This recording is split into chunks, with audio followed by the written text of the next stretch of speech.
તો આજરોજ અમદાવાદ ધાર્મિક અને સાંસ્કૃતિક ઉલ્લાસનું સાક્ષી બન્યું હતું।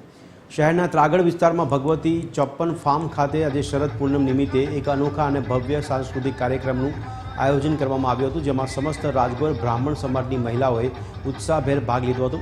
આ ભવ્ય રાસ ગરબાનું આયોજન શ્રી રાજગોર બ્રાહ્મણ વિશ્વ શક્તિ મહિલા મંડળ દ્વારા કરવામાં આવ્યું હતું। આ મંડળ સંપૂર્ણપણે રાજગોર બ્રાહ્મણ સમાજની મહિલાઓ દ્વારા સંચાલિત છે, જે સમાજમાં એકતા, શક્તિ અને સંસ્કારનું જતન કરવાનો સંદેશ આપે છે।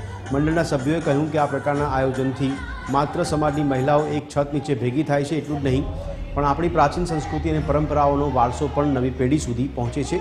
આ પાવન અવસરે અમદાવાદ શહેરના પ્રથમ નાગરિક અને મુખ્ય અતિથિ તરીકે માનનીય મેયર શ્રીમતી પ્રતિભા જૈન ખાસ ઉપસ્થિત રહ્યા હતા।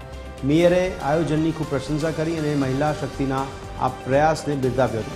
કાર્યક્રમમાં સમસ્ત રાજગોર બ્રાહ્મણ સમાજની માતાઓ અને બહેનો પરંપરાગત વસ્ત્રોમાં સજી ધજીને આ કાર્યક્રમમાં જોડાઈ હતી। સાંસ્કૃતિક કાર્યક્રમની પૂર્ણાહુતિ બાદ શ્રીમતી બકુલાબહેન અરુણ કુમાર જોશી પરિવાર દ્વારા કાર્યક્રમમાં ઉપસ્થિત તમામ લોકો માટે સ્વાદિષ્ટ ભોજનની વ્યવસ્થા પણ ગોઠવવામાં આવી હતી। જોશી પરિવારના આ ઉદાર સહયોગ બદલ મંડળના સભ્યોએ તેમનો આભાર વ્યક્ત કર્યો હતો। આ નવરાત્રીનો તહેવાર ચાલવાનો છે અને આ વખત તો જે સરકાર દ્વારા જે બધા જ ખેલૈયાઓને કે તમે મોડી રાત સુધી સવાર સુધી જેટલું તમારે આ મા જગદંબાની શક્તિ અને ભક્તિથી જે પ્રાર્થના કરવી છે કરો।